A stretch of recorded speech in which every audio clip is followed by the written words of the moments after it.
안녕하세요. 저는 새로운 인생에 도전하고 있는 40 초반의 여자랍니다.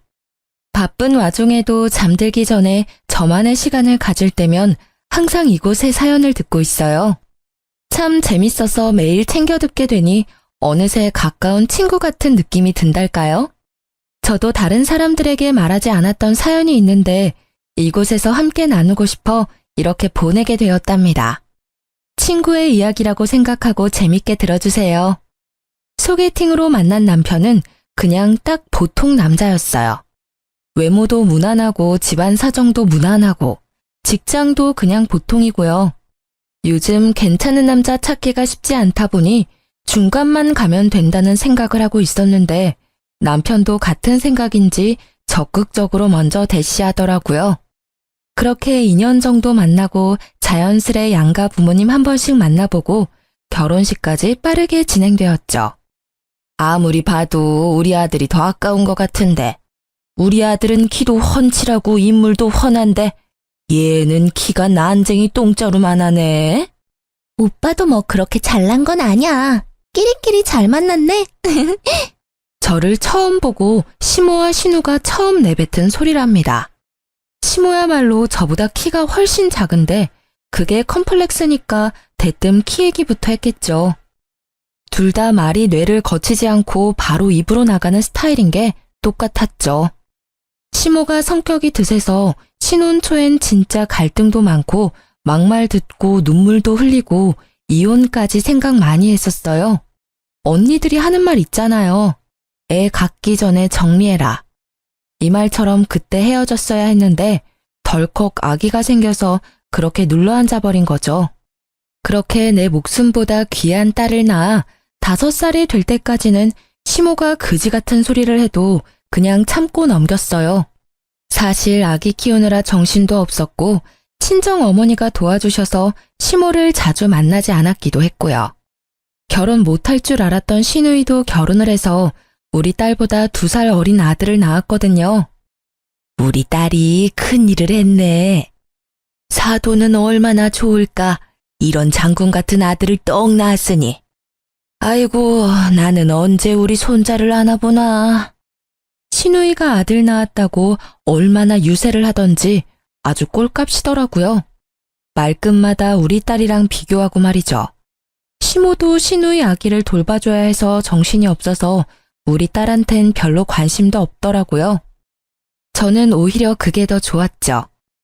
시누이는 아기를 데리고 뻔질나게 시댁을 드나들며 우리 딸이랑 지네 아들을 얼마나 비교해대는지 지금 생각해보면 그때 왜 참았나 싶어요. 어머, 혜민이 유모차 너무 낡은 거 아니야? 그래도 첫인데 어떻게 중고로 살 수가 있어요? 아무리 생활이 어려워도 이 정도는 사줘야지.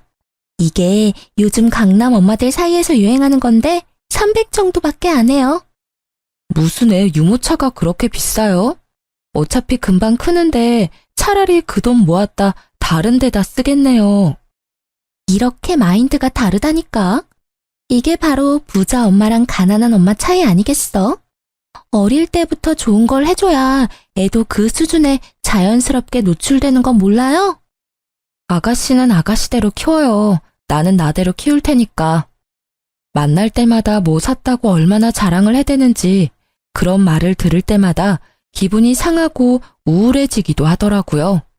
우리 애는 너무 못해주는 것 같은 생각이 들기도 했고요. 그래도 지금 돌이켜보면 그때가 진짜 평화로웠던 시절이었네요. 얼마 안 가 모든 게 다 산산조각 나버렸거든요. 바로 시누이가 이혼당하고 시댁에 들어와서부터였죠. 아이고, 네 동생이 이혼을 했단다. 이걸 어쩌면 좋으냐? 네가 장서방 좀 찾아가서 설득 좀 해봐. 아니, 뭔 일인데 그동안 말도 없다가 갑자기 이혼을 했대? 벌써 도장까지 찍었대? 그래, 도장까지 다 찍고 지금 애랑 짐까지 다 끌고 집에 와 있다. 아이고, 아무리 잘못을 했다고 해도 그렇지 애까지 버려. 나쁜 놈. 상미가 잘못한 거래? 뭔데? 뭘 잘못했길래 쫓겨났는데? 아, 별것도 아니야. 대출을 좀 받았대. 그거야 둘이 조금씩 갚으면 되지. 그런 걸로 이혼까지 하니? 으휴, 그럴 줄 알았어. 그 기집애 돈도 못 버는 게 사치가 좀 심해. 애 낳고 좀 고치나 했더니만, 으휴. 네가 장서방한테 전화 좀 해봐. 다시 좀 데려가라고. 어쩐지 남편이 그렇게 돈을 많이 버는 것 같지도 않은데 무슨 애한테 명품 옷이며 유모차도 몇백만 원짜리를 사서 저한테 자랑자랑을 하고 그랬던 게 다 빚이었던 거였어요. 심지어 다 지 남편 이름으로 대출받아서 벌인 짓이었던 거죠. 대출금이 무려 6천만 원이었다네요. 그걸 알고 6천만 원 안 갚는 대신 이혼당한 거죠. 그런 딸이 애까지 데리고 들어왔으니 시모가 어떻게든 재결합을 시키려고 안간힘을 썼던 건데요. 엄마니까 딸이 어떤지 잘 알고 있을 테니 이제 지 등골 쪽쪽 빼먹힐 걸 알아서 그런 거였죠. 그렇게 시누이가 시댁으로 들어온 지 2주일쯤 됐을 때 시댁에 저녁을 먹으러 갔어요. 거실이 아주 장관이더라고요. 애기 용품으로 아주 발 디딜 틈 없이 어지러져 있었죠. 딸한테 제대로 시달렸는지 시모 얼굴이 아주 퀭해 보이더라고요. 너는 어떻게 되내니? 시누이가 왔다고 하면 좀 자주 와서 애도 같이 봐주고 밥도 좀 해주고 그래야지. 오늘도 다 저녁에 와서 코빼기만 비쳐? 저도 요즘 아르바이트해서 정신 없어요. 혜민이 유치원 끝나는 시간에 같이 끝나서 바빠요. 맨날 하는 건 아닐 거 아니에요. 알바 안 갈 땐 와서 좀 육아 좀 도와줘요. 혼자 보려니까 힘들어 죽겠네. 저도 독박 육아했어요. 그리고 이제 어린이집도 보내서 괜찮지 않아요? 아들이랑 딸이랑 같은 줄 알아요? 얼마나 힘이 세고 활발한데. 하긴 언니는 뭐 딸 하나 키우는데 얼마나 꿀이야. 얌전해서 할 일도 없지. 애 키우는 게 다 힘들지 딸은 뭐 덜 힘들어요? 아가씨 말을 이상하게 하네요. 너는 그래도 남편도 있지. 얜 이제 혼자 키우는데 얼마나 힘들겠니? 이럴 때일수록 가족이 다 같이 도와야지. 말대꾸 그만하고 얼른 저녁이나 차려라. 오랜만에 쟤 좋아하는 갈비 좀 해봐. 요즘 내가 매일 우리 왕자님 뒤치다거리 하느라 제대로 밥도 못하고 살았다. 냉장고에 고기도 없는데 무슨 갈비를 해요. 정 드시고 싶으면 배달시켜요. 저도 힘들어요. 네가 지금 나가서 고기만 사오면 되잖아. 요 앞에 정육점 있는데. 집밥 먹어야지 무슨 배달을 시켜? 요즘 물가 비싸서 사 먹는 게 더 싸요. 벌써 시켰어요. 고기 드시고 싶어 하는 것 같아서 보쌈으로 시켰어요. 시모가 못마땅한 눈초리로 저를 계속 째려보길래 그냥 다 무시하고 저는 딸아이와 놀아주는 척만 열심히 했어요. 뭔 배달 음식이냐고 타박하더니 웬걸요? 아주 무슨 걸신 들린 것처럼 시모나 시누이나 허겁지겁 먹어대더라고요. 보는 것만으로도 입맛이 떨어져서 저는 딸아이 밥이나 좀 챙겨주고 몇 점 먹지도 않고 그냥 얼른 집으로 돌아와 버렸답니다. 아니 그런데 며칠 뒤에 딸아이 유치원에 보내고 청소나 하려는데 초인종이 울리는 게 아니겠어요? 세상에 나가보니까 시누이가 애를 안고 떡하니 서 있더라고요. 문을 열까 말까 하다가 어쩔 수 없이 열었죠. 집에 있으면서 왜 이렇게 문을 늦게 열어요? 힘들어 죽겠네. 가방 좀 받아요. 아니 아가씨, 이 시간에 민준이랑 우리 집에 웬일이에요? 아니, 오늘 갑자기 어린이집이 문을 닫아서 갈 데가 없잖아요. 그래서 언니랑 혜민이랑 같이 키즈 카페나 가려고 왔죠. 혜민인 유치원 갔죠. 나도 좀 이따 알바 가야 돼요. 그러게 전화를 하지 괜히 헛걸음했네요. 알바 몇 시에 가는데요? 무슨 알바 하는데요? 그까짓 거 뭐 얼마나 번다고 해요. 그냥 집에 있지. 그럼 언니 알바 갈 때까지 우리 민준이 좀 봐줘요. 나 잠깐 미용실 좀 갔다 올게요. 내 머리 꼴 좀 봐요. 금방 올게요. 신우이가 지 아들을 나한테 쓱 밀어버리고는 현관문으로 얼른 나가는 거 아니겠어요? 아가씨, 안 돼요. 나 알바 늦으면 큰일 나요. 2시간 안에 올게요. 좀만 봐줘요. 가방 안에 필요한 거 꺼내 쓰고요.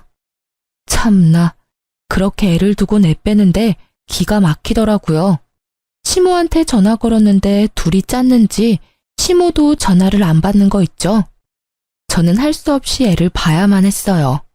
확실히 아들이라 에너지가 다르긴 하더라고요. 1시간 지났는데 벌써 몸에 힘이 다 빠져나간 것 같았죠. 망할 놈의 신우는 제가 나가야 되는 시간까지 결국 오지 않았어요. 원장님, 정말 죄송해요. 제가 피치 못할 사정이 생겨서 오늘 못 나갈 것 같아요. 김 선생님, 그게 무슨 말이에요? 직전에 이렇게 하는 건 정말 아니죠? 정말 죄송합니다. 다신 이런 일 없도록 할게요. 지금은 나갈 수가 없어서요. 이래서 내가 애 엄마를 안 쓰려고 한 건데 시간 칼같이 지킨다고 하지 않았어요? 또 이런 일 있으면 그땐 해고해요. 저는 딸아이 유치원 근처 수학학원에서 보조 강사 겸 시험 채점하는 알바를 하고 있었거든요. 하루에 4시간만 할 수 있고 유치원 끝나는 시간에 딱 맞춰 끝나서 정말 힘들게 얻은 아르바이트였는데 신우이 때문에 미운 털 제대로 박혔죠.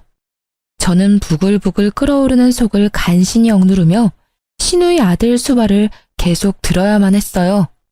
결국 저녁 5시가 돼서 3살짜리를 번쩍 안아들고 딸아이까지 데려와야 했답니다. 애들 밥은 먹여야 하니 부랴부랴 저녁까지 하기 시작했죠. 땀을 뻘뻘 흘리며 신우이 아들 밥을 먹이고 있는데 남편이 들어오더라고요. 어? 민준이 왔어? 네 엄마는 어디 갔냐? 내가 묻고 싶은 말이다. 도대체 당신 동생 어디로 톡겼어? 전화를 수십 통해도 받지도 않고 애만 데리고 뛰쳐나가 버렸다고. 급한 일이 있나 보지. 아, 배고파. 밥 줘. 당신 참 말 쉽게 한다. 나 오늘 당신 여동생 때문에 알바도 못 갔어. 한 번만 오늘처럼 빠지면 나오지 말래. 내가 어떻게 들어간 알바인데. 아, 그거 얼마나 번다고 그래. 아, 때려쳐. 당신 일한다고 요즘 혜민이한테 너무 소홀해. 반찬도 영 부실하고. 당신이 돈을 많이 벌어와봐. 내가 그렇게 전전긍긍하면서 알바를 하나. 나도 일 안 하고 브런치 먹고 백화점 다니고 싶어. 누구는 못해서 그런 거 안 하고 사는 줄 알아? 아이고, 당신같이 촌스런 여자는 백화점 데려다 놔도 뭘 사야 될지도 몰라서 지하 푸드코트나 가서 순대나 먹고 올걸? 그런 것도 해본 여자들이 하는 거지. 말 다 했어, 진짜? 당신이나 당신 여동생이나 나 화병 나게 해서 들어눕게 하기로 작정했어? 도대체 어딜 갔길래 애를 놔두고 밤 9시가 다 되도록 안 와? 호랑이도 제 말하면 온다더니 그때 초인종이 울리더라고요. 어머, 언니, 미안해요. 글쎄 내가 미용실 가서 머리를 하는데 친구를 딱 마주친 거 있죠? 너무 반가워서 수다 떨다 보니까 시간이 이렇게 됐네. 아가씨, 거짓말도 정도껏 해야죠. 전화는 왜 안 받아요? 2시간 안에 온다더니 지금이 도대체 몇 시예요?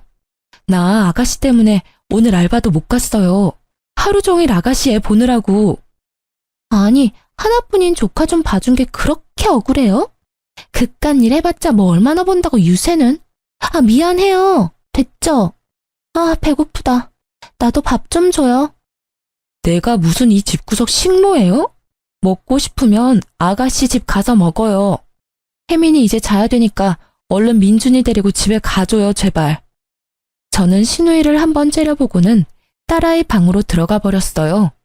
거실에서 신우이가 울고불고 뭐라고 하는 소리가 들리더라고요. 듣기 싫어서 딸아이 옆에서 그냥 누워서 자버렸죠. 남편이 차를 태워다 주는지 같이 나가는 소리가 들리더라고요. 그 다음날 아침부터 시모가 불이 나도록 전화가 오더군요. 아니, 전날엔 그렇게 전화를 해도 받지도 않더니 말이죠. 아니, 너는 전화를 왜 이렇게 늦게 받니? 너 도대체 어제 네 신우이한테 뭐라고 한 거야? 애가 야밤에 와서 울고불고 서운하다고 난리가 났었다. 아가씨가 한 짓은 쏙 빼놓고 말 안 하죠. 어제 우리 집에 민준이 데려다 놓고는 밤 9시에 들어왔어요. 제가 무슨 보모도 아니고 제 일도 못하고 하루 종일 민준이 수발 들었네요. 너는 어쩜 그렇게 모지러? 하루 애 봐준 게 그렇게 억울하니? 이혼당한 네 시누이가 안쓰럽지도 않아? 걔가 겉으로 멀쩡해도 속은 아주 썩어 문드러졌다. 언니가 돼서 보듬어 줄 줄 알아야지.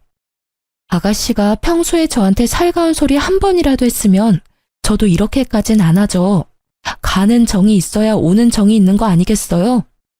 그동안 아가씨가 얼마나 저랑 혜민이 옷 입은 거 보고 구질구질하다고 흉보고 제 앞에서 명품 유모차 자랑하고 능력 없다고 무시하고.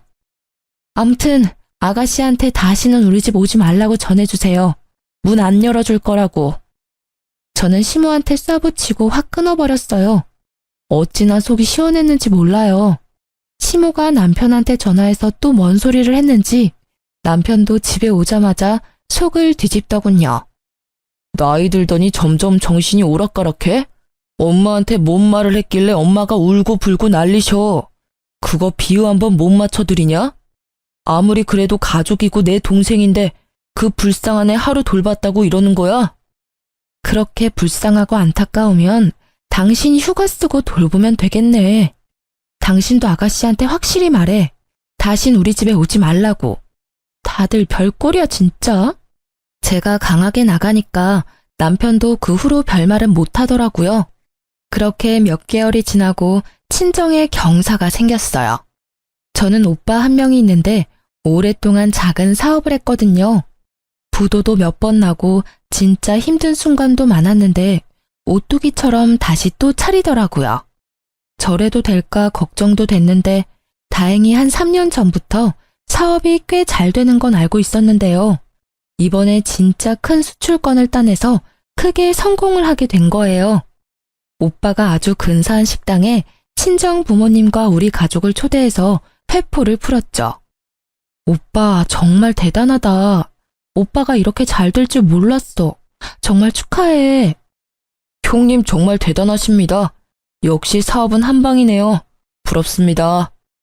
다 니네 형수가 지금까지 참아주고 도와줘서 잘 된 거야. 너도 오빠 힘들 때 돈 빌려주고 정말 고마웠다. 내가 그 은혜 앞으로 두고두고 갚을게. 큰 돈도 아니었는데 뭐. 오빠가 이렇게 잘 되니까 내가 진짜 기분이 좋다. 자네 아직 여름 휴가 안 썼지? 우리 휴가철에 날짜 정해서 같이 유럽 가면 어때? 부모님이랑 우리 가족이랑 자네 가족이랑 다 같이 유럽 일주 해보자고. 항공권부터 모든 경비는 내가 다 낼게. 2주일 정도로 날짜만 정해와. 정말이세요? 형님 덕분에 신혼여행으로도 못 가본 유럽을 다 가보네요. 남편이 어린애처럼 좋아하더라고요. 저도 처음 가는 해외여행에 기분이 진짜 들떴어요. 형편이 별로여서 신혼여행도 제주도로 갔었거든요. 남편이랑 같이 휴가 일정 정하느라 며칠은 아주 화기애애하고 웃음꽃이 폈었네요. 남편 놈이 시댁에 뾰로로 다 말해버리기 전까지는 말이죠. 시모가 전화가 와서 받아보니 이상하게 계속 휴가 얘기를 하더라고요. 아유, 이번 여름엔 어디를 가나? 너희는 어디 갈 계획이 있니? 저희가 언제부터 여름 휴가를 다녔다고요? 요 근래 몇 년 동안은 집에만 있었는데. 아니, 그러니까 남들은 다 동남아다 유럽이다 여행만 잘 가더만. 에휴, 난 언제 그런 데 가보나? 너희는 유럽에 간다며? 아, 들으셨어요? 친정오빠가 같이 데려가 준다고 해서 가는 거예요. 저희 형편엔 턱도 없죠. 이럴 때 따라가는 거죠 뭐. 저 지금 나가야 돼서 끊을게요. 일부러 전화를 끊어도 이틀 간격으로 자꾸 전화를 해서 여행 얘기를 꺼내는 거 있죠? 아니 도대체 그래서 어쩌란 말인지, 지들을 데려가란 말인지 어이가 없더라고요. 제가 원하는 말을 안 하고 있으니까 답답했는지 시모가 주말에 밥 먹으러 오라고 남편을 들들 볶더라고요. 결국 주말에 시댁에 갔죠. 들어가자마자 시모가 한숨을 푹푹 쉬고 시누이도 제 눈치를 슬슬 보더라고요. 언니, 진짜 유럽 여행 가요? 진짜 부럽다. 난 호주랑 동남아만 가보고 유럽은 한 번도 못 가봤는데. 진짜 부럽다. 그러게, 사부인은 아주 팔자 피셨네. 아들이 갑자기 돈을 벌어서 해외로 여행도 보내주고. 비행기 표는 벌써 끊었다니? 저야 모르죠. 오빠가 알아서 하니까요. 얹혀가는 처지에 뭐 이것저것 물어볼 수 있나요? 정해두는 대로 가는 거죠. 아직 표 안 샀으면 나랑 우리 엄마도 가면 안 돼요? 민준이는 우리 아빠가 좀 보라고 하면 되니까. 어때, 언니? 언니 오빠한테 한번 말해보면 안 돼요? 아가씨, 말이 되는 소리를 해요. 어떻게 아버님이 2주 동안 민준이를 봐요? 그리고 사돈을 데려가면 우리 새언니 부모님을 데려가야지. 왜 아가씨랑 어머님을 데려가요? 그건 좀 아니죠. 치, 빡빡하게 구네 진짜. 돈도 많이 벌었다면서 한번 물어만 보면 되잖아요. 한턱 쏘는 김에 인심 좋게 쓰는 거지. 물어나 보라고요. 계속 그 얘기할 거면 나 갈게요. 더 불편해질 것 같네요. 당신은 밥 먹고 천천히 와. 난 혜민이랑 먼저 갈게. 저는 딸아이만 데리고 시댁을 나와버렸죠. 나가는데 시누이가 욕을 하는지 고래고래 소리를 지르더라고요. 수준 떨어지게 진짜. 그러거나 말거나 무시하는 게 상책인 걸 잘 아니까요. 유럽에 가는 날짜도 정해지고 친정오빠가 항공권도 보내줬답니다. 게다가 짐 싸라고 비싼 새 캐리어까지 보내줬더라니까요. 흐뭇한 마음으로 짐을 조금씩 싸두기 시작했죠. 유럽 일주를 할 생각을 하니 가슴이 두근두근 되더라고요. 퇴근하고 온 남편이 찬물을 싹 끼얹기 직전까지는 말이죠. 엄마가 아까 전화 왔는데 이번 여름 휴가에 제주도에 간다네. 우리도 다 같이 가자고 하시네. 평생 여름 휴가는 가본 적도 없으신 분이 갑자기? 날짜가 언젠데? 그게 이미 표도 다 사놨대. 환불도 못하는 표라서 꼭 가야 된대. 7월 15일에 출발이래. 뭐? 15일? 우리 유럽 여행 가는 날이잖아. 도대체 뭔 소리야? 그러니까 말이야. 근데 온 가족 처음 가는 여름 휴가인데 우리가 빠지면 안 된다고 펑펑 우시면서 말씀을 하시잖아. 그래서 내가 간다고 했어. 뭐? 간다고? 그럼 유럽은? 뭐 아쉽긴 한데 그건 사실 우리 가족 여행은 아니잖아. 형님이 장인 장모님이랑 가시는 건데 우리가 꼽사리 낀 거고. 나도 뭐 사실 좀 부담스럽기도 했고. 유럽은 내가 우리 혜민이 중학생 되기 전에 꼭 데려갈게. 나만 믿어. 이번엔 우리 가족이랑 제주도 가서 놀고 오자. 이게 무슨 봉창 두드리는 소리야. 당신이 어느 세월에 돈을 모아서 우리를 유럽에 보내주게? 가까운 강원도 한번 못 가면서. 난 무조건 우리 엄마 아빠랑 유럽 갈 거니까 가기 싫으면 당신은 가지 마. 야, 결혼하면 출가 외인인 거 몰라? 네 진짜 가족은 나랑 우리 부모님이지. 너 안 가면 우리 엄마 진짜 쓰러진대. 무조건 가, 무조건. 그 후로 일주일 동안 남편과 매일같이 싸웠어요. 남편이 계속 유럽 여행 가지 말라고 화내고 시비 걸고 하는데 진짜 미치겠더라고요. 심지어 어느 날은 시모랑 시누이까지 집에 찾아왔죠. 너는 시험이 말이 말 같지도 않아? 내가 비행기 표까지 다 끊어줬는데 넌 몸만 가면 되는데 뭐가 문제야? 저는 안 간다고요. 아들 데리고 가시라고요. 왜 똑같은 말을 계속하게 해요? 이거 시어미한테 말하는 뽐새 좀 봐. 얼굴에 욕심만 그득그득해서 가족 다 버리고 기어이 유럽인가 뭐시긴가 따라간다 이거야? 아니, 무슨 며느리가 이래. 당장 유럽행 비행기표 취소해요. 그건 취소되는 표 아니에요? 유럽 가려면 우리 오빠랑 이혼하고 가던가. 아가씨 말에 정신이 확 드네요. 알았어요. 진작 그럴 것이지. 도박 맞긴 싫은가 보지?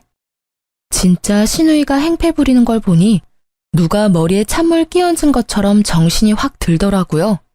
그렇게 여행 하루 전날이 다가왔어요. 여행 몇 번 가지도 않았지만 어디 갈 때면 항상 제가 짐을 싸니까 남편은 아무것도 안 하고 태평하게 있더라고요. 저도 딸아이와 놀아주고 있으니 남편이 물끄러미보다 한 소리 하대요. 짐 다 챙겼어? 내일 오후 3시 비행기인가? 점심 전에 출발하면 되겠지? 짐은 진작에 싸놨지. 공항 가는 거야 당신이 알아서 할 일이지.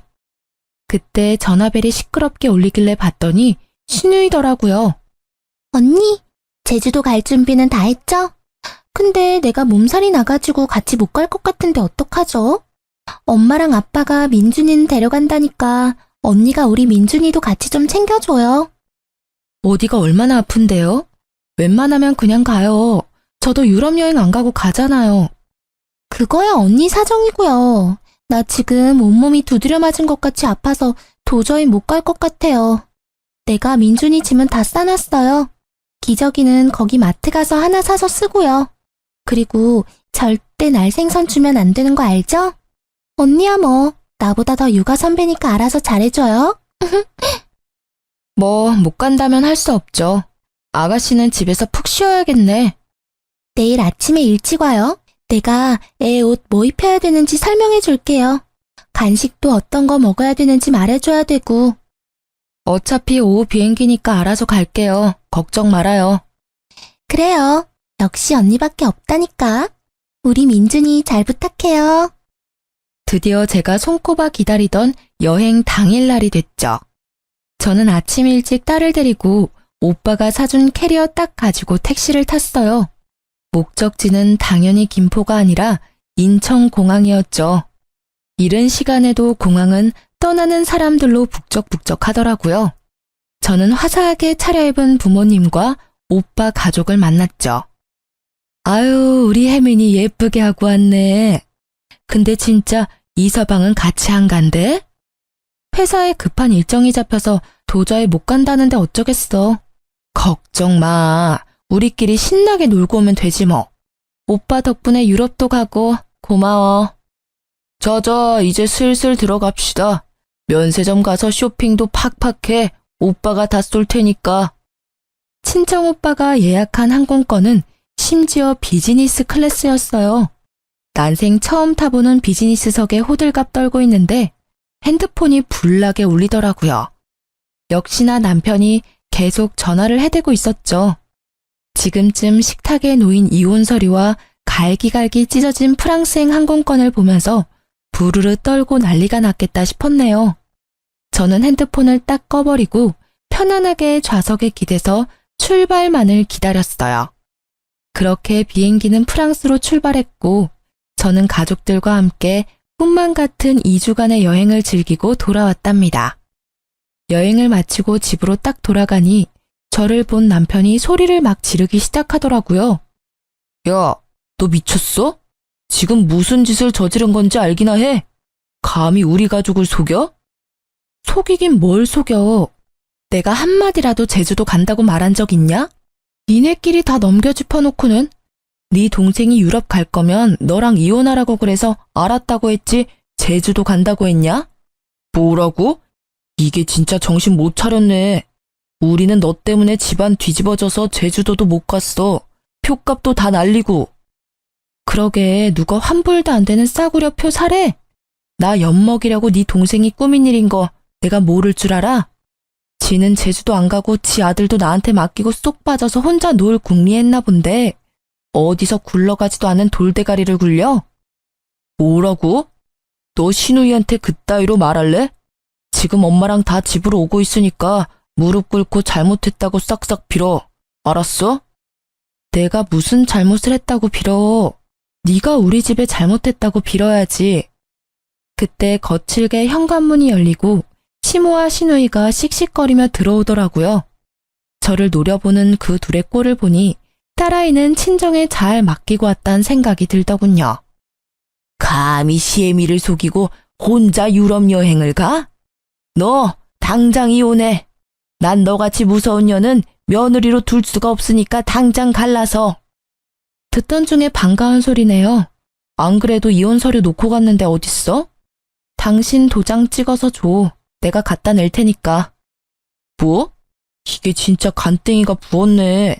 형님이 돈 좀 만졌다고 너도 부자라도 된 거 같냐? 야, 돈 벌자마자 유럽 가고 명품 사고 돈 펑펑 써대는 거 보니까 안 봐도 비디오야. 6개월 안에 또 망한다에 내 손모가지 건다. 참나. 그러고 보니 진짜 이 팔찌 명품이잖아. 면세점에서 샀어요? 새언니한테 이런 게 어울리기나 해요? 진짜 구리다 구려. 잘만 어울리는데요. 그리고 남이사 뭘 하던 말던 신경 꺼. 어차피 너는 이런 거 사서 하지도 못하는 주제에. 어머머, 지금 나한테 반말하는 거야? 진짜 어이없네. 이제 어차피 이혼하는 마당에 내가 3살 어린 너한테 존댓말을 써야겠니? 너야말로 참 개념 없다. 아, 비켜. 내 짐 싸서 나갈 거니까. 이게 진짜 보자 하니까 너 일이 못 와? 갑자기 시모가 저한테 달려들어서 머리채를 잡으려고 하는 거 있죠? 진짜 하는 짓이 기가 막히더라고요. 저는 얼른 시모를 있는 힘껏 밀어버렸어요. 시모가 고꾸라지자 자식 둘이 아주 기겁하며 잡아주고 난리를 치더라고요. 감히 시어머니를 쳐? 너 나가. 당장 나가. 너 같은 거랑 못 살아. 자, 이거 갖고 꺼져. 네가 나 없이 어디 잘 사나 보자. 넌 한 달에 100만 원도 못 벌어서 빌빌댈걸? 나중에 울고불고 다시 매달리지나 마. 남편은 제 얼굴에 이혼 서류를 팍 던지더라고요. 저는 이혼 서류에 남편 이름과 도장이 찍힌 걸 확인하고는 픽 웃었죠. 그리고 남편의 뺨을 있는 힘껏 갈겨버렸답니다. 너나 나중에 딴소리 하지 마. 너 같은 놈을 남편이라고 믿고 산 내 지난 날이 아깝다. 저는 집을 박차고 나와버렸어요. 그리고 다음날 바로 이혼 서류를 접수했죠. 아이가 있다 보니 이혼을 진행하는 것도 쉽지가 않더라고요. 재산 분할보다 친권과 양육권 가져오는 게 너무 힘들었어요. 제 목숨과도 같은 딸인데 그 인간한테 빼앗길 수는 없었으니까요. 저는 오빠에게 모든 것을 털어놓고 도움을 요청했답니다. 내가 말은 안 하고 있었지만 유럽 여행할 때 대충 짐작은 가더라. 그놈 처음부터 뱀 눈깔처럼 쫙 찢어진 게 마음에 안 들었어. 네가 나 사업 망했을 때 1,000만 원 몰래 빌려줬다고 너로 얼마나 잡았냐? 오빠 알고 있었어? 엄마한테 말하지 말라고 했는데. 어머니가 나 사업도 한다니까 말리시면서 말씀하시더라. 그놈이 지가 번 돈 친정에 줘버렸다고 지랄지랄했다고. 내가 그 소리 듣고 성공하려고 더 일을 악물었어. 그래도 네 남편이고 혜민이 아빠니까 좋게 같이 잘 지내려고 했는데 안 되겠다.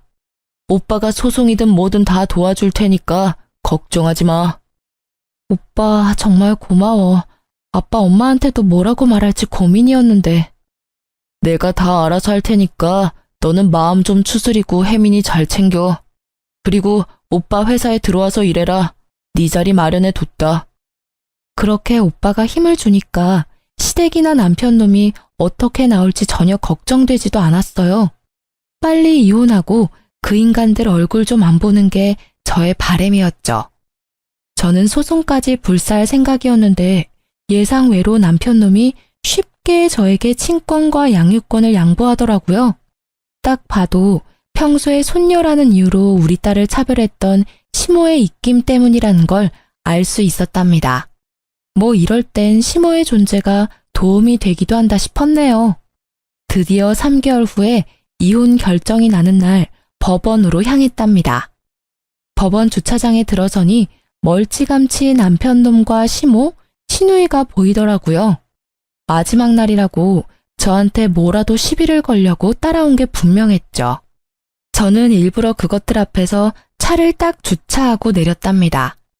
3개월 만에 확 달라진 제 모습을 보고 셋 다 턱이 빠지려고 하더라고요. 뭐야? 왜 명품차에서 새언니가 내려? 이거 엄청 비싼 건데. 그거 누구 차예요? 아, 괜히 오늘 온다고 빌렸나 봐. 뭐 얼마나 대단한 인간들 만난다고 차까지 빌려. 내 차야. 웃기고 있네. 그게 어기 넘어가는 차인데 당신 차라고? 뭐 형님이 오늘 법원 간다니까 빌려줬나 보지? 뭐? 아이고, 유럽 여행의 차에 아주 돈을 펑펑 써대는데 얼마 안 가서 망할 게 뻔하네. 미안해서 어떡하지? 우리 오빠 회사 너무 잘 나가는데. 이번에 코스닥 상장해. 그래서 나도 오빠 회사 취직했어. 취직 선물이라고 오빠가 한 대 뽑아준 거야. 뭐? 그게 진짜야? 상장까지 한다고?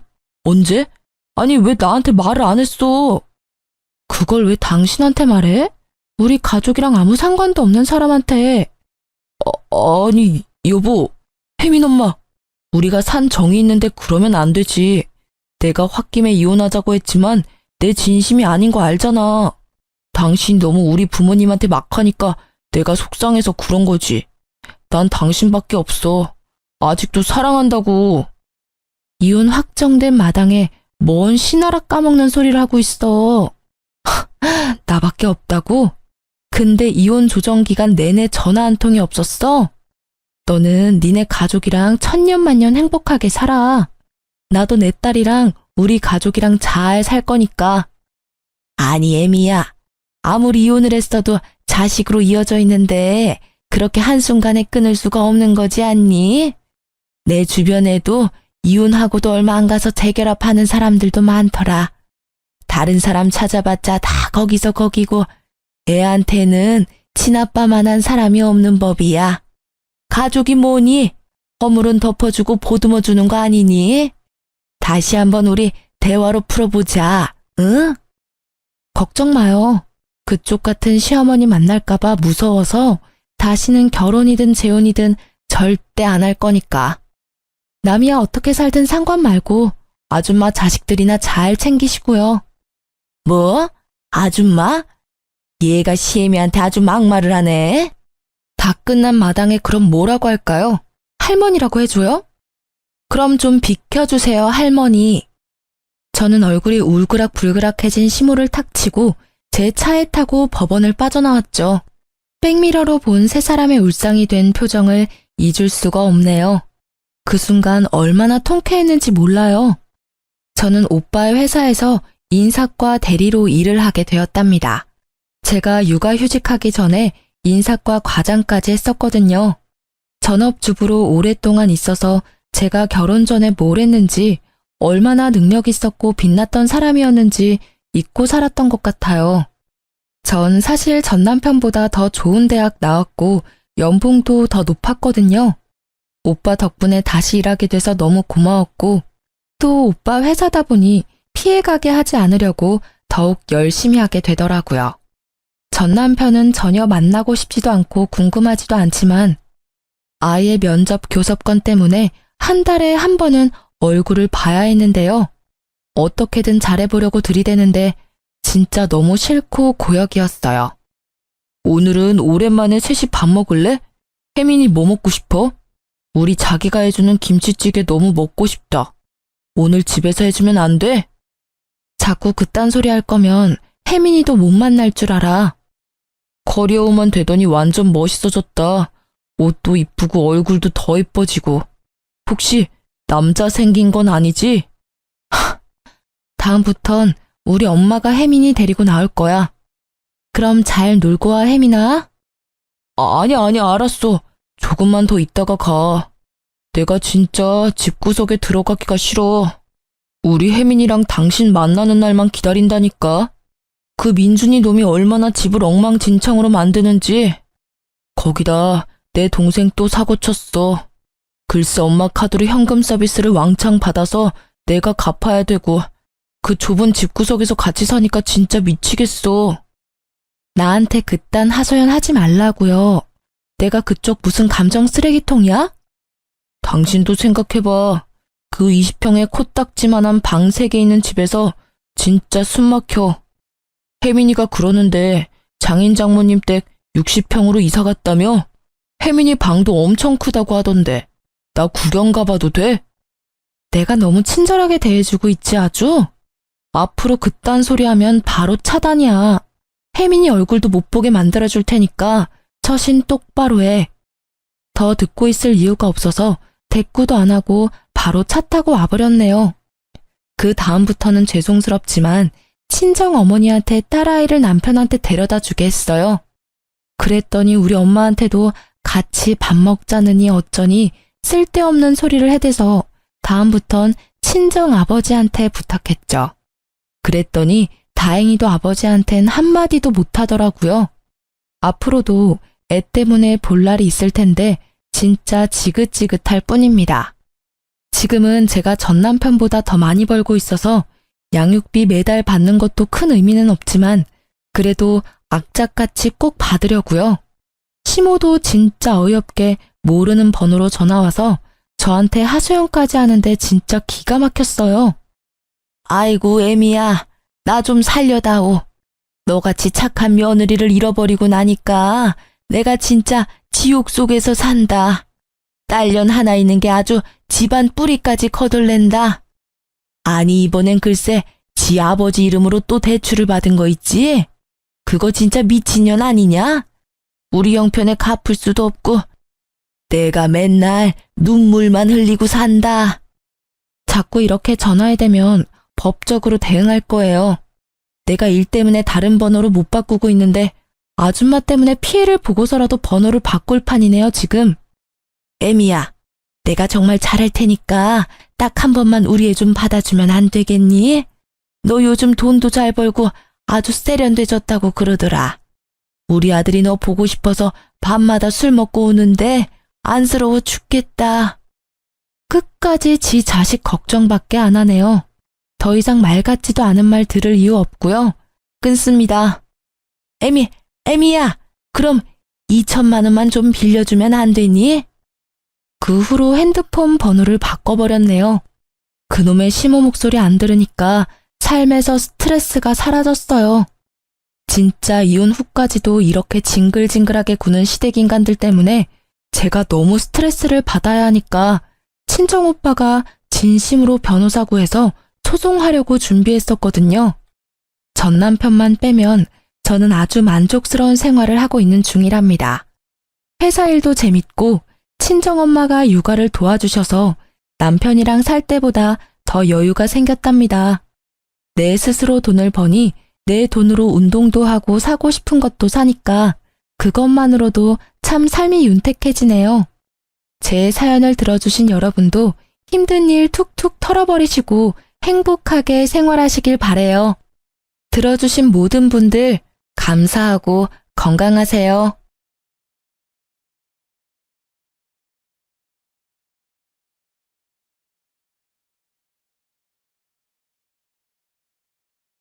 안녕하세요. 저는 음식점을 운영하고 있는 30대 후반의 지극히 평범한 여성이에요. 지금은 그저 평범하게 지내고 있지만 몇 년 전에는 상당히 날이 서 있었어요.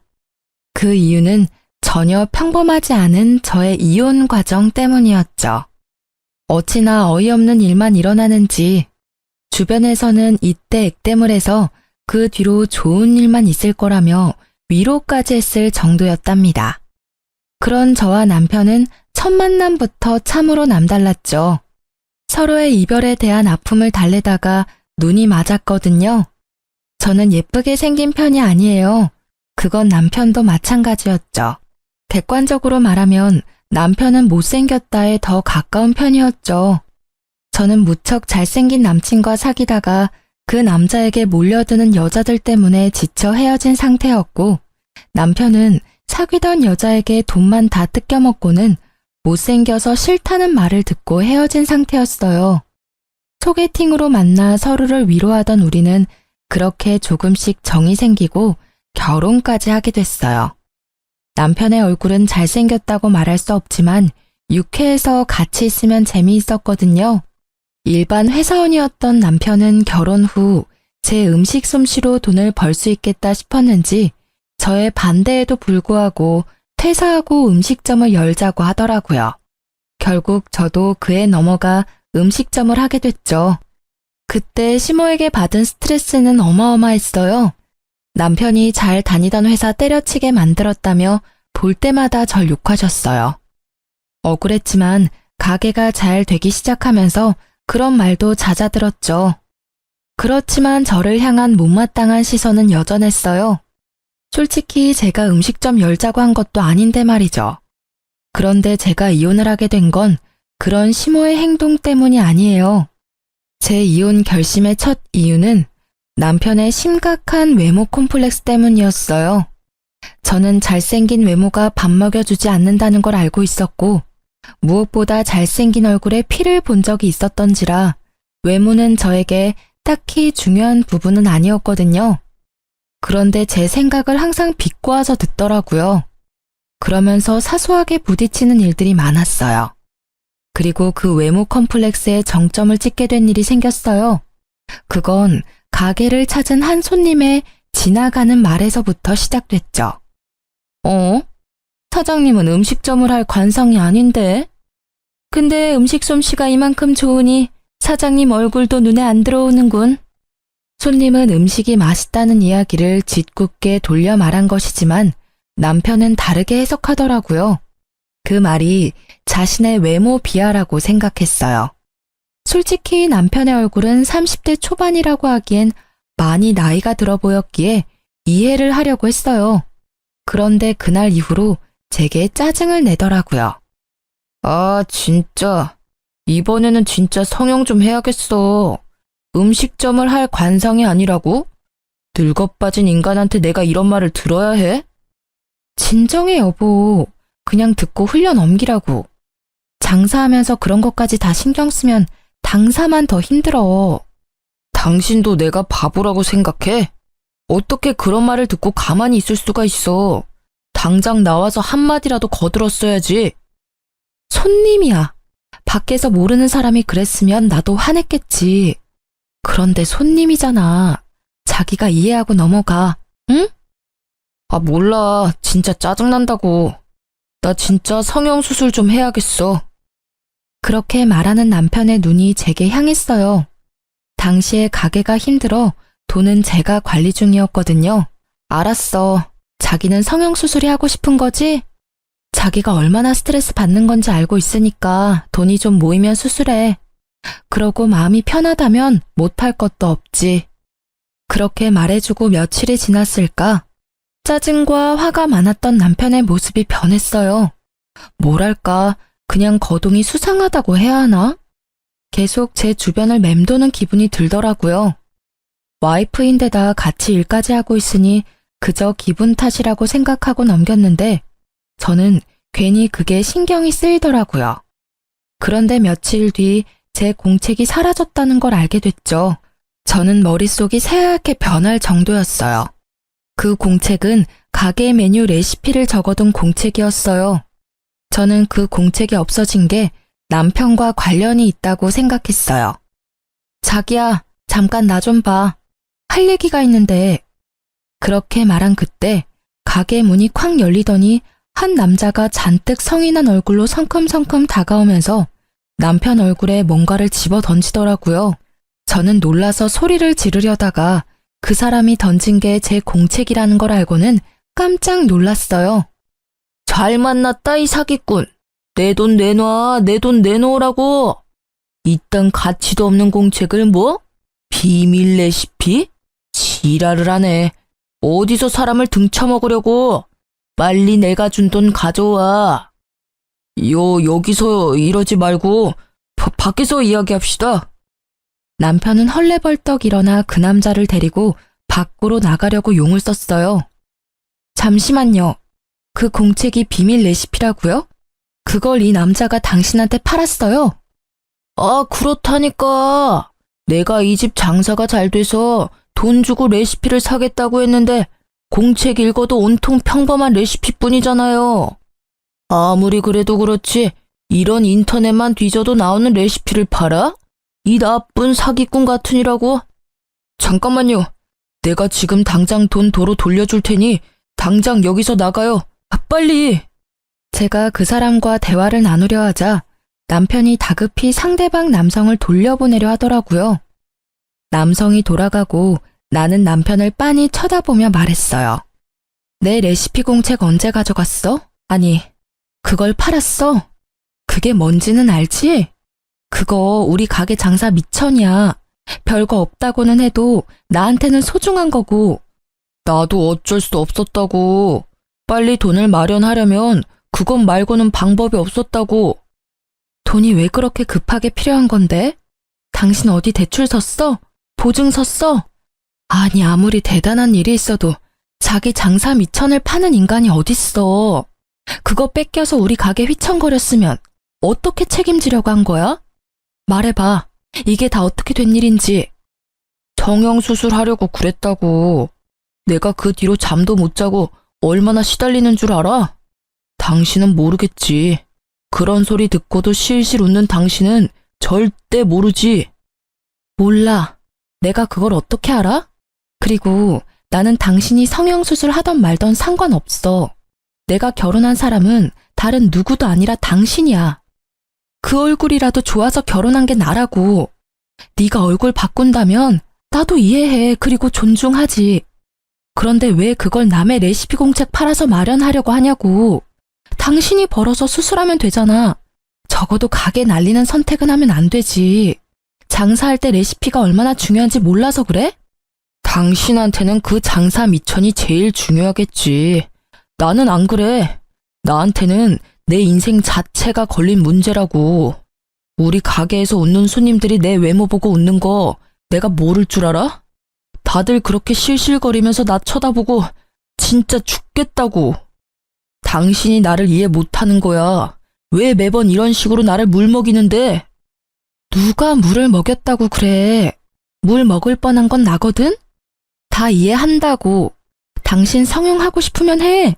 내가 바짓가랑이라도 잡고 말렸어? 아님, 내가 제발 그러지 말라고 빌기라도 했어. 하라고, 네 돈으로. 남의 물건 팔아서 성형하면 기분 좋겠어? 제 말에 할 말이 있을 턱이 없었던 남편은 입을 꾹 다물고 폰을 만지작거리더라고요. 가만 보니 아까 돌아간 남자에게 받았던 돈을 돌려주려고 계좌이체를 하는 모양이었어요. 그리고 그 일이 있은 후부터 남편은 저를 냉혈한 사람으로 몰기 시작하더라고요. 나한테 중요한 일이면 당신한테도 중요한 일이라고 생각했어. 내가 잘못 생각한 거지. 다 자기 살고 싶은 대로 사는 거지. 나만 답답하지. 어휴, 당신은 나보다 그 레시피가 더 중요하지? 그럼 왜 나랑 결혼했어? 그냥 레시피랑 결혼하지. 그걸 말이라고 해? 그 공책에는 내 비법과 시행착오들이 고스란히 들어가 있거든? 제발 애 같은 짓 좀 그만해. 내가 너랑 결혼을 했는데 도대체 누구한테 잘 보이려고 성형을 하려는 거야? 나한테만 잘 보이면 되는 거 아니야? 사실 레시피에는 비법 같은 건 적혀 있지 않았어요. 제 비법은 저의 휴대폰 안에 저장되어 있었죠. 하지만 남편의 행동을 보고서는 그 사실을 절대 알려주지 않아야 되겠다고 생각했어요. 혹시라도 나중에는 제 폰을 갖다 팔아버릴지도 모르니까요. 어쨌든 제 말에 남편은 아무 말도 못했어요. 입이 10개라도 할 말이 없는 게 정상이죠. 그 모습이 마음에 걸려서 저는 한마디 해줬어요. 가게 잘 돼서 돈이 좀 모이면 수술비 지원해 줄게. 그때까지만 참아. 알겠지? 결국 이 말을 듣고서야 남편의 얼굴이 좀 펴지더라고요. 제가 말은 그렇게 했지만 참 어이가 없었어요. 지금 우리 처지에 장사가 잘 되는 것보다 더 중요한 게 어디 있나요? 입에 풀칠이라도 해먹고 살아야 외모 치장도 하는 법인데 그저 자기 외모에만 신경 쓰는 남편에 대한 신뢰가 완벽하게 사라지게 된 사건이었죠. 그렇게 한바탕 사건이 지나가고 남편은 무척 열심히 일했어요. 가게가 점점 잘 되기 시작하니 자리를 잡기 시작했죠. 단골들도 생기고 무엇보다 남편은 성형을 위한 자금을 차곡차곡 모아가고 있었죠. 그런데 언제부터인가 친구와의 약속을 이유로 늦게 들어오는 일이 생기게 됐어요. 요리를 직접 하는 사람은 저였으니 남편이 없을 때는 알바생이 일을 많이 도와줬어요. 그 사람 하나 없다고 가게가 안 되는 건 아니지만 그게 여러 번 쌓이는 걸 보니 뭔가 있나 싶기는 했어요. 이때는 솔직한 말로 남편에게 여자가 생길 거라는 생각을 단 한 번도 해본 적이 없었던지라 별 생각 없었어요. 남편이 못생겨서 그런 생각을 한 것은 아니에요. 다만 그 사람은 예전에 외모를 이유로 차인 이후로 여자에게 먼저 다가가는 것을 그리 좋아하지 않거든요. 그래서 별 신경 쓰지 않았죠. 그보다 더 신경 쓰이는 일이 매장에 생겼거든요. 어떤 한 여자가 거의 매일같이 가게를 찾는 거예요. 그것도 딱 남편이 없을 때만 골라서요. 저는 이상한 기분이 들었어요. 그 이유는 그 여자의 행동 때문이었어요. 사람 기분 나쁘도록 저를 쳐다보는 일이 많았고 이상하게 우리 가게에 관심이 많은 듯 여기저기 조심성 없이 훑고 다니더라고요. 저는 혹시 남편이 가게를 팔려고 내놨나 싶은 생각까지 했죠. 그 당시에 남편의 신뢰는 거의 바닥이었거든요. 레시피를 팔려고 한 적이 있는데 가게인들 못 팔겠어요? 그래서 그걸 의심했는데 그건 아닌 것 같더라고요. 그리고 일주일쯤 가게를 둘러보던 여자가 제게 말을 걸더라고요. 저기요, 아줌마. 잠시 할 이야기가 있는데요. 이때쯤엔 아줌마 소리에도 익숙해진 터라 별 생각 없이 네 손님 하고는 그 앞에 앉았죠. 점심시간도 훌쩍 지났고 저녁 시간으로는 아직 이른 시간이라 손님이 없었기에 이야기를 들어주기로 했어요. 딱 보니 저와는 정반대의 삶을 사는 사람 같더라고요. 화려하게 풀어헤친 샛노란 머리카락에 손가락, 발가락에 칠해진 매니큐어와 페디큐어는 짙고 선명한 색상에 뾰족하고 길었죠. 게다가 코가 아릴 만큼 강한 향수 냄새까지. 행색을 보면 절대로 음식점에서 일할 사람은 아니었어요. 이런 곳에서 할 말은 아니지만 아줌마 남편이 있죠? 제가 아줌마 남편 여자친구예요. 네? 제가 그 사람 와이프인데요. 알아요, 저도. 근데 당신이 그 남자 만나기 전에 제가 먼저 그 남자랑 사귀었거든요. 뭐, 얜 여자였죠. 지금은 아직 현재 진행 중이지만. 그러니까 당신이 상간녀라는 이야기인가요? 그런 단어 말고 좀 더 다르게 표현해 줄래요? 이래서 배운 거 없는 사람은. 배운 게 왜 없어요? 아니, 그쪽이야말로 배운 게 없잖아요. 어딜 바람 피운 여자가 여기까지 와서 본처한테 사귀니 많이 배웠니 못 배웠니 하는 거야? 그래서 지금 우리 남편이랑 사귀는 거 자랑하러 여기 왔어? 맞아요. 자랑하러 온 거. 그리고 기니 할 말도 있고요. 그 사람이랑 저 오래 사귀었어요. 그리고 헤어질 생각도 없고요. 그러니까 아줌마가 그 남자한테 이혼 이야기 꺼내줘요. 내가 왜 그래야 되는데요? 헤어지고 싶으면 지가 직접 이야기해야지. 그리고 헤어질 때 남편한테 못생겨서 헤어진다고 했다던데 이제 와서 찾는 이유가 뭐예요? 지금도 못생긴 건 마찬가지인데. 그래도 지금은 가진 게 있잖아요. 나도 젊었을 때야 얼굴이 좋았지. 지금은 다른 게 좋거든요. 그녀가 말하는 다른 것이 돈이라는 데는 제 전 재산을 걸 수 있을 만큼 의도가 확실해 보였어요. 설마 돈 때문에 지금 유부남 꼬신 거예요? 돈 많으신가 봐요? 유부남인 거 알고 바람피면 상간녀 소송 걸리는 거 알고 계시죠? 그 정도는 이 정도 가게 가진 그 남자가 알아서 대주지 않을까 싶네요.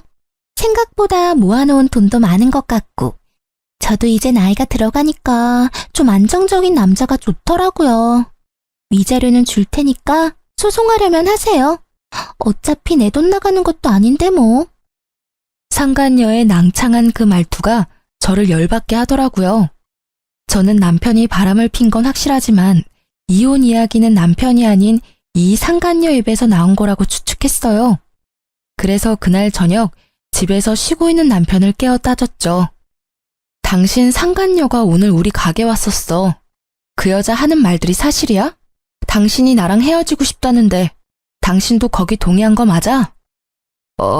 그래. 그 여자 말이 다 맞아. 내가 이야기하려고 했는데 계속 망설이다가 결국 이야기하도록 시켜버렸네. 나 그 여자 사랑해. 그때도 사랑했지만 지금도 여전히 사랑한다고. 이야기 다 했다니 나도 편하게 말할게. 제발 나랑 이혼해줘. 그 여자랑 같이 살 거야. 지금 그렇게 덤덤하게 할 말이야? 당신이 지금 어떤 상황에 처한지 모르나 본데 이거 진짜 큰일이라고.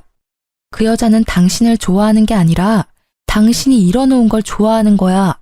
당신 돈 보고 좋아하는 거라고. 그 여자가 뭘 했는지 알아? 옛날에는 잘생긴 남자가 좋았는데 지금은 다른 게 좋대.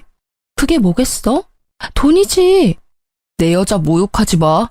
그런 소리 했을 리도 없고 그랬다 하더라도 당신이 신경 쓸 바 아니잖아. 그냥 이혼 좀 해줘. 내가 돈을 뜯기든 가죽을 뜯기든 알아서 한다고. 당신 진짜 미쳤어? 그 여자 당신 못생겼다고 찬 여자라고. 그런 여자가 이제 와서 당신한테 사랑을 느꼈다고? 아무리 봐도 말도 안 되는 이야기잖아. 그런 일은 일어날 리가 없다고. 분명히 다른 목적으로. 그래, 그럴 일 없겠지. 그치만 나도 나이가 들면서 중후한 멋이 생겼다잖아. 당신은 어차피 돈에 정신 팔려서 그런 것도 모르겠지만 사실 당신하고 만났을 때도 그 여자랑 헤어지고 싶지 않았어. 결국 어쩔 수 없이 헤어지는 바람에 내가 당신같이 못생긴 여자를 만나서 살고 있는 거잖아. 게다가 당신 나 좋아하는 것도 아니잖아.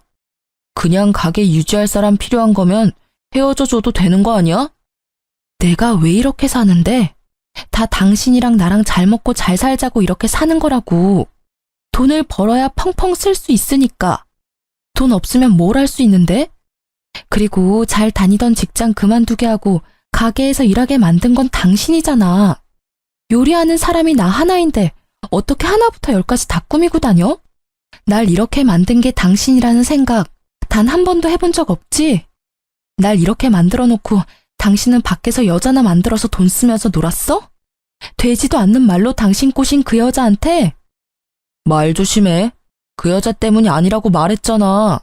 내가 좋아하는 거라고. 그리고 내가 가게 하자고 했을 때 당신이 강하게 말렸으면 나도 안 했을 거라고. 이딴 말을 짓거리는 남편 놈을 보는데 진짜 가슴에서 솟구치는 분노에 몸이 덜덜 떨리더라고요. 딱 봐도 돈 목적으로 만나는 여자한테 홀라당 넘어가서는 조광지철을 버리려는 꼴을 보니 답답하기까지 했어요. 게다가 상간녀 편드는 걸 보니 정이 딱 떨어졌어요. 알았어. 이혼해. 나도 말 못 알아먹는 남자랑은 더 이상 말도 섞기 싫어. 합의 이혼하려면 위자료만큼 돈 나한테 줘야 하고 그거 싫으면 소송해. 어차피 나는 소송이 더 좋거든? 당신 바람피는 바람에 유책 배우자 돼서 나한테 위자료 줘야 해. 나도 내 몫을 챙겨야 하지 않겠어?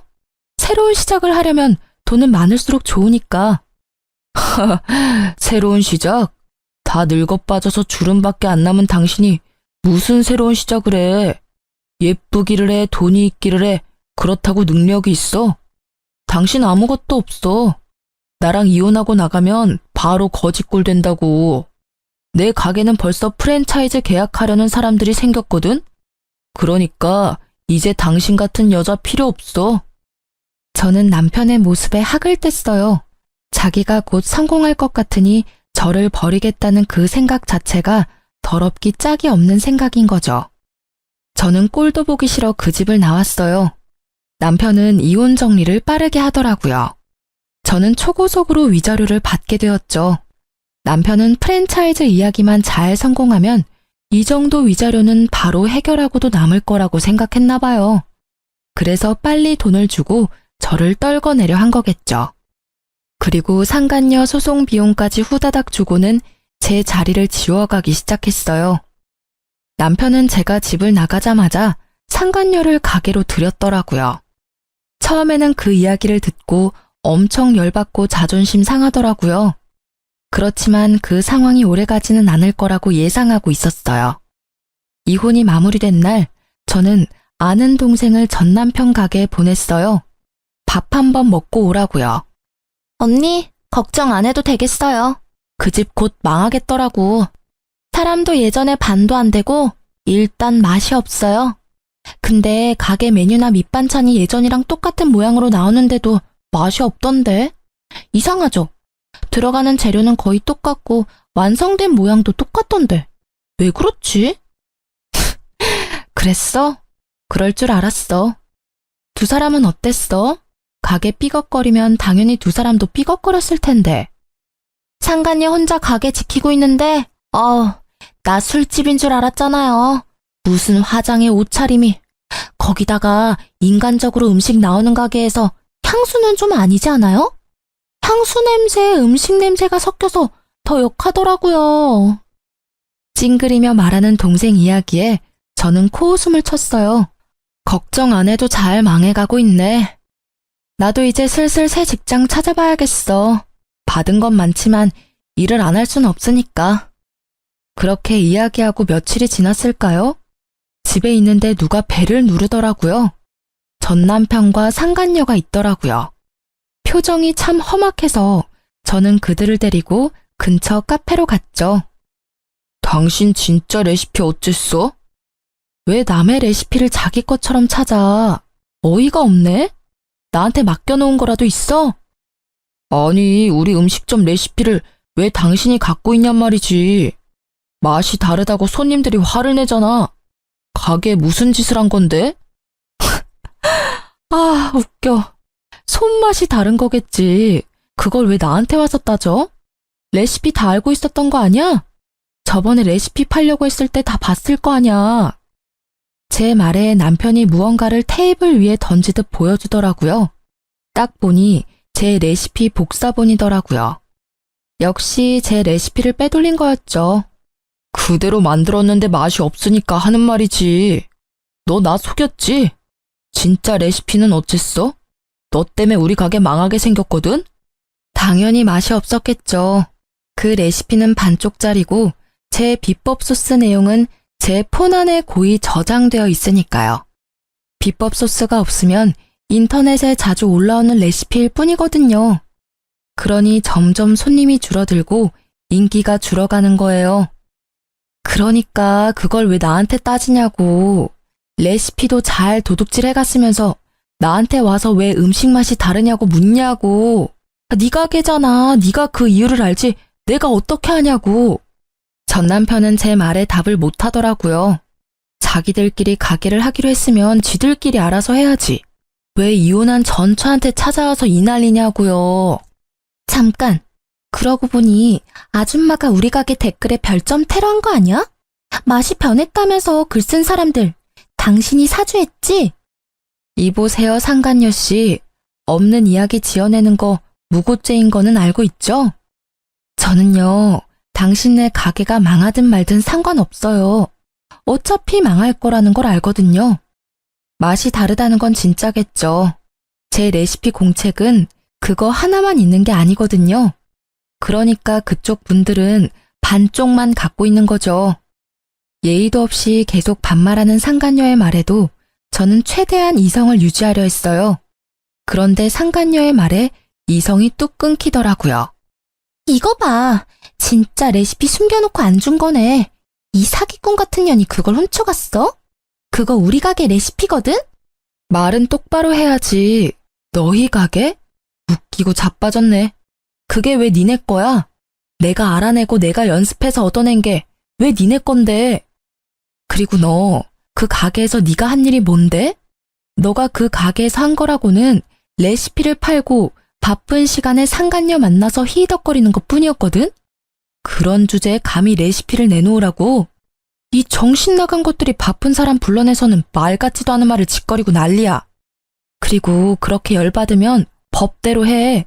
내가 만든 레시피가 내 것인지 바람난 너희 것인지. 제가 나중에 알아보니 상간녀가 요리를 못해서 주방장을 들였더라고요. 그것도 인건비가 낮은 경력이 얼마 안 된 어린애를 고용해서 제 레시피대로 만들도록 지시했답니다. 당연히 반쪽짜리 레시피를 만들다 보니 음식 모양은 똑같은데 맛은 떨어지는 일이 발생했던 거죠.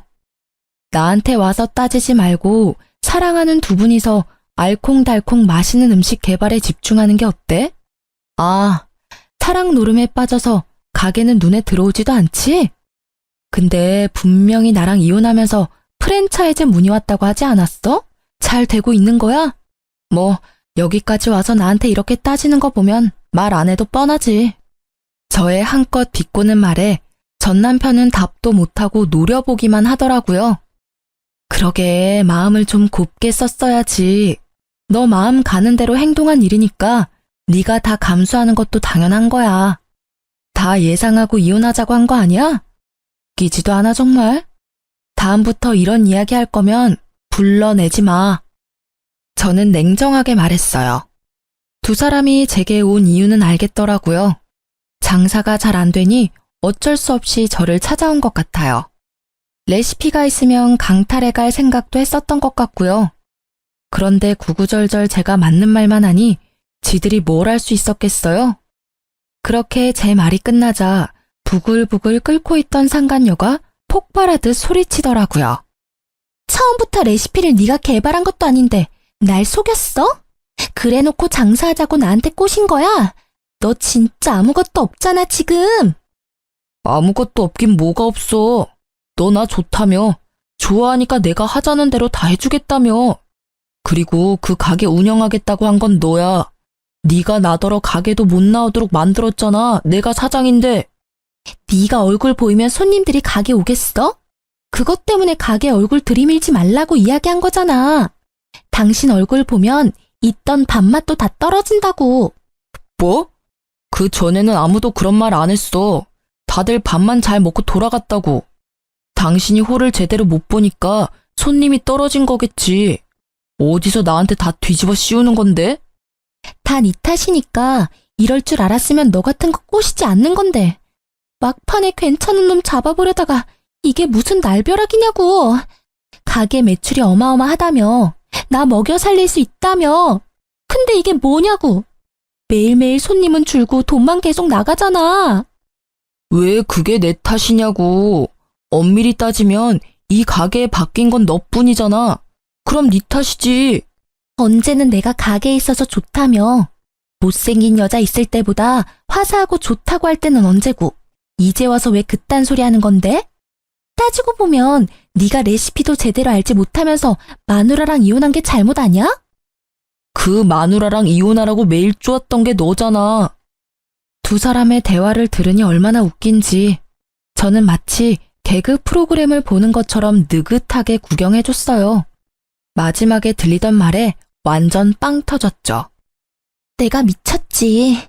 못생긴 놈 꼴값 한다더니 내가 너 돈 없으면 옆에 뭐하러 끼고 살아? 얼굴만 보면 혈압 오르는데 돈이라도 있어야 그 얼굴도 봐줄만 할 거 아냐? 그 말을 듣고 있는 전 남편의 표정이 와그락 일그러지는 걸 보며 저는 통쾌한 기분을 느꼈어요. 그래, 상간녀랑 사귀면서 그렇게 싫어하던 외모 지적 많이 받고 살겠네 하는 생각이 들었거든요. 나중에 오며 가며 슬쩍 봤는데 가게는 텅 비어 있었고 두 사람이 같이 있는 날은 거의 없더라고요. 거기에는 전 남편 혼자만이 자리를 덩그러니 지키고 있더라고요. 저는 그걸 보며 이혼 소송이 빨리 마무리돼서 천만 다행이라고 생각했어요. 가게가 저런 꼴이었으면 돈도 안 줬을 테죠. 그나마 가게가 잘 될 거라고 예상하고 그 이득을 나누지 않으려고 빨리 위자료 준 게 저에게는 도리어 이득이었죠. 저는 이제 새 삶을 찾아야 했어요. 예전에 일했던 회사로 돌아가기에는 제가 너무 멀리 와버렸고 제 레시피가 아깝기도 했거든요. 그래서 음식점을 하나 차릴까 생각하고 있었어요. 이미 이혼은 했고 저라는 사람부터 건져야겠다는 생각을 했거든요. 주변 친구들에게 주방장 구하는 곳 있냐고 물어보고 얼마 지나지 않아 한 남자가 저에게 연락을 해왔어요. 여기서 좀 떨어진 곳에 있는 가게인데 주방장으로 일해볼 생각 없냐고 말이죠. 그쪽은 번화가는 아니었지만 가게가 들어가기에 나쁜 조건은 아니었어요. 직접 만나서 이야기하자고 해서 만났는데 깜짝 놀랐어요. 인상 좋은 미남이 한 분 계시더라고요. 조심스레 이것저것 물어보다 보니 돌싱이라는 것도 알게 됐죠. 서로 돌싱인 걸 알고 나니 좀 더 편해진 건 사실이었어요. 그래서 그곳에서 일하기로 했어요. 그곳에서도 이전 가게의 레시피대로 열심히 일을 했고 점점 손님들이 많아지더라고요. 그렇게 1년쯤 지나고 가게는 줄 서서 먹는 식당 정도는 아니라도 점심, 저녁, 식사 때마다 붐비는 가게 정도는 되더라고요. 그리고 여느 때와 같이 일을 하는데 한 사람이 가게로 들어오더라고요. 저는 주방에 있어서 신경을 못 썼는데 사장님이 오더니 저한테 잠깐 나와보라고 하더라고요. 표정이 좋지 않았어요. 무슨 일인가 싶었던 전 남편이 와서 기다리고 있더라고요. 이 가게에는 브레이크 타임이 있었는데 딱 그때를 맞춰서 찾아왔더라고요. 1년 만에 사람이 어찌나 늙었는지 얼굴에 주름이 쫙 껴서는. 저는 그 앞에 앉았죠. 1년이 넘게 지났는데도 말은 그리 좋게 나오지 않더라고요. 무슨 일이야? 나 찾을 일 이제 없을 텐데. 당신 아직도 아줌마 소리 들으면서 일하고 있지? 이런 작은 가게에서 일하면 얼마나 벌겠어? 푼돈 정도 되겠지. 남이사 푼돈을 벌든 떼돈을 벌든 무슨 상관이야? 여기까지 찾아온 이유가 나 화나게 만들려고 그런 거야? 용건 없어? 용건 없으면 나가줄래? 나 지금 저녁 준비해야 해서 바쁘거든? 이렇게 지내지 말고 돌아와. 내 가게 아직 그대로 있어. 그 자리에 똑같이. 당신이 오면 주방장 자리 줄게. 웃기고 있네. 지금 일 잘 다니고 있는 사람한테 뭔 소리야? 거기 이제 소문나서 손님도 별로 없다는데. 이렇게 예쁘지도 않고 돈도 없고 능력도 없는 여자 데려다가 뭐에 쓰려고? 당신한테는 예쁘고 돈도 많고 능력도 좋은 당신 좋다는 상간녀가 있잖아. 설마 나더러 두 사람 알콩달콩 사는데 끼라는 말은 아니지? 그런 꼴 보기 싫으니까 여기 와서 이런 짓 하지 말고 제발 그냥 무시하고 가줘라. 응? 미안해. 진짜로 내가 다 잘못한 것 같아. 당신만큼 나 이해해주고 보듬어준 사람도 없는데 내가 왜 그랬나 싶어. 진짜로 시간을 되돌리고 싶다고. 당신이 말한 그대로였어. 그 여자 심지어 나를 좋아한 것도 아니었다고. 통장에 있던 돈에다가 대출까지 내 이름으로 쓰고는 도망갔어. 그 돈 내가 성형수술 하려고 모아놓은 돈인데 그걸 홀라당 다 가져갔다고. 게다가 프랜차이즈 내는 것도 음식 맛이 이렇게 다르면 자기들도 좀 생각해봐야 할 것 같다고. 그런 식으로 여기저기 있던 일들도 완전 무산돼서 가게도 곧 망할 것 같아. 아니, 망한 것 같아. 구구절절 말하는 걸 들어보니 참으로 딱하더라고요. 제가 한 말이 그대로 들어맞았으니까요. 그때 내가 말했지? 그 여자 그럴 의도로 당신한테 접근했다고. 내가 그때 말할 때는 믿지도 않더니 이제 당하고 보니 내 생각이 났어? 근데 어떡하지? 내 눈에는 당신이나 그 여자나 똑같아 보이거든. 돈 좀 벌고 여자한테 눈 멀어서 바람난 당신이나 돈 노리고 당신한테 다가와서 다 들고 튄 그 여자나 다를 게 뭐가 있어? 나는 그 여자를 사랑했다고. 그런 내 마음을 배신한 거야. 내 어디가 그 여자랑 똑같다는 거냐고. 당신은 나를 배신했잖아. 왜?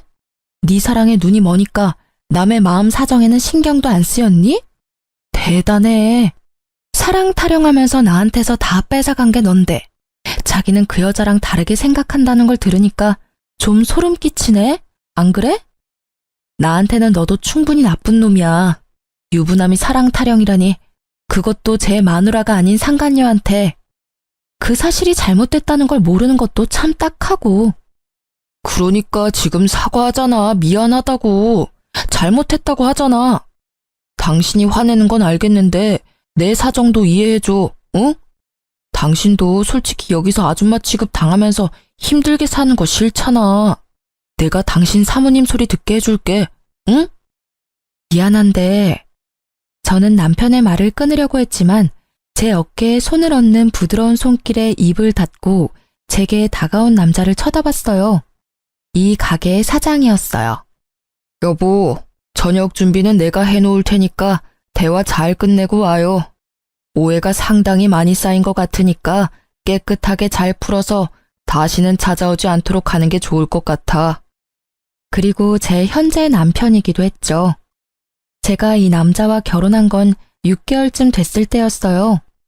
저는 이 잘생긴 남자의 고백을 곧이곧대로 받아들일 수 없었지만 이 남자는 끝까지 저를 설득시키더라고요. 자신은 그런 사람과 다르다고 한 가지 분명하게 약속할 수 있는 건 절대로 바람은 피지 않고 다른 여자 쳐다도 보지 않겠다는 말을 하며 저를 설득했죠. 저는 한결같은 마음에 반해 사귀기로 했고 함께하는 시간이 많아질수록 서로에 대한 이해가 깊어지며 좋은 사이로 발전하게 됐죠. 누가 봐도 잘생기고 환칠한 남자가 제게 여보라고 부르니 전 남편의 얼굴이 엄청나게 놀라는 걸 확인할 수 있었어요. 여보? 당신 결혼했어? 나랑 헤어진 지 얼마나 됐다고 결혼을 해? 무슨 헛소리인지 모르겠네. 나는 엄연히 법적으로 이혼을 한 여자라고. 너하고의 사이에서 온갖 정이 다 떨어져서 이혼한 사람. 내가 왜 너 생각해서 재혼을 못해? 넌 나랑 이혼하자마자 상간녀랑 혼인신고 해놓고서는. 그래, 그러고 보니 너 유부남이었구나. 너 이런 식으로 나 꼬시면 안 되는 거야. 어차피 넘어갈 일도 없었겠지만. 그래도 이건 너무하잖아. 벌써 결혼이라니. 그리고 한 가지 네가 착각하는 게 있어서 내가 말해주는 건데, 나 여기 사장님 와이프야. 넌 나랑 일할 때 매번 나한테 아줌마라고 불렀지? 그때 솔직히 정말 기분 더러웠거든? 너는 사장님이라고 불리는데 나는 아줌마라고 불렸잖아. 근데 여기 오니까 정말 달라. 이 사람은 일할 때 나를 여보나 사모님으로 불러. 못생긴 내가 싫어서 여보라고 부르지도 않은 네가 감히 여기 와서 그런 말 하면 안 되지. 아줌마 취급 당하면서 사냐고? 너랑 있을 때야말로 아줌마 취급 당했거든, 너한테서? 나는 그럴 의도로 당신한테 그런 말 한 거 아니라고. 그냥 주변 손님들이 다들 그렇게 이야기하니까 나도 모르게 아줌마라고 한 거지. 그걸 왜 다 내 탓으로 돌리는데? 네 탓이니까 네 탓이라고 하는 거지. 사장인 네가 날 그렇게 부르니 다른 손님들도 그렇게 부른 거라고. 그리고 솔직하게 말해줄게. 나는 너 잘생기고 못생기고 그런 건 상관없었어. 잘생긴 얼굴 가진 남자한테 피본 사람이 나잖아. 그런 내가 얼굴을 볼 거라고 생각해? 나한테 중요한 건 내면이었거든. 그래서 나도 모르게 잘생기지 않은 사람을 찾은 건지도 모르지. 그치만 나는 결혼 생활에 신뢰를 지켰어. 당신 외에 남자도 만나지 않고 돈도 같이 벌었고 당신 성형수술한다는 것도 반대 안 했지. 그런데 돌아온 건 뭐였어? 이혼이잖아. 그것도 상간녀가 생겨서 나와 이혼한 아주 더럽고 짜증나는 상황. 근데 이제는 너한테 참 고맙다고 생각하고 있어. 지질이 못생기고 궁상맞게 생긴 남자도 나를 배신할 수 있다는 걸 깨달았거든. 그렇게 헤어지지 않았으면 이렇게 잘생기고 다정한 남편도 만나지 못했을 테고. 못생기고 궁상맞게 생겼다고? 너 지금 말 다 했냐? 내가 외모 지적하는 거 싫어하는 거 알면서 그런 식으로 나한테 비꼬는 거야? 응, 비꼬는 거야. 너야말로 외모 지적 나한테 하지 않았어? 네가 할 때는 너도 당할 수 있다는 생각은 했어야지. 이제 더 이상 할 말은 없지? 나 너희 가게 갈 일 없고 너도 나한테 이제 관심 가지면 안 되고. 나 유부녀니까. 그럼 잘 가. 앞으로 2번 다시 만나지 않길 바랄게. 사랑 찾아갔으면 사랑으로 먹고 살아. 돈 벌려고 나 찾아오지 말고. 저는 냉정하게 말하고 전 남편에게 축객령을 내렸어요. 나가라고 둘러 말했는데도 전 남편은 나가지 않고 횡설수설하며 제게 말을 걸어오더라고요.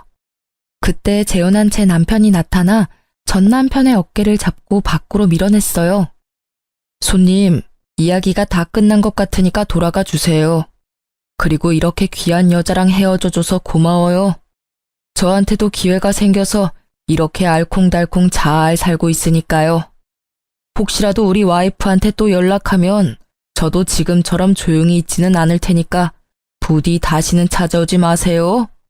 그럼 잘 가세요. 결국 전 남편은 그 말에 얼굴이 일그러진 채로 욕을 하며 밖으로 나가더라고요. 저는 그 모습을 보며 콧방귀를 꼈어요. 자기가 급하니까 안면몰수하고 다시 찾아오는 꼴이 참으로 열받았거든요. 아마 제가 현재 남편과 결혼하지 않았더라도 절대 넘어가지 않았을 건데 그걸 모르는 저놈의 얼굴을 보니 참 딱하고 답답하더라고요. 그렇게 전 남편이 들렀다 가고 얼마 안 돼서 전 남편 가게가 폐업했다는 이야기가 들리더라고요. 게다가 본인은 파산 신고를 하고 여기저기 알바 찾으러 돌아다닌다고 하더라고요. 이제 2번 다시 만날 일 없다고 생각하니 마음이 후련해지더라고요. 그 이후로는 전 남편을 만난 적이 없어요.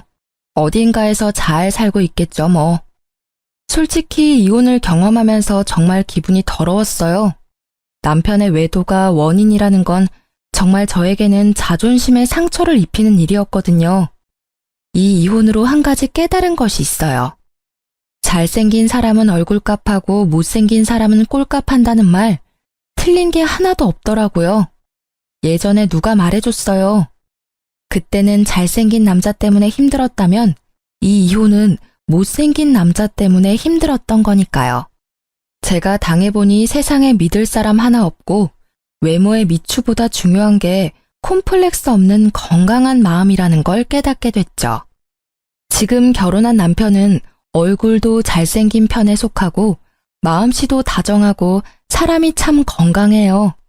그 덕분에 저도 마음의 상처를 치유할 수 있었던 것 같아요. 이 글을 읽으시는 분들 중에 저처럼 어느 하나에 꽂혀서 잘못된 선택을 하는 사람들이 있을지도 몰라요. 그런 분들께 꼭 말씀드리고 싶네요. 너무 거기에 휘둘려서 선택의 폭을 좁히면 저처럼 된통 당할 일도 생기게 되니 나쁜 일을 당하더라도 그걸 기준점으로는 삼지 마세요. 모든 마음을 열어두고 봐야 정말로 좋은 선택을 할 수 있게 되는 것 같아요. 긴 글 읽어주셔서 무척 감사합니다. 저는 잘 살고 있으니 이 글 읽으시는 분들도 행복하고 즐거운 하루하루 보내세요.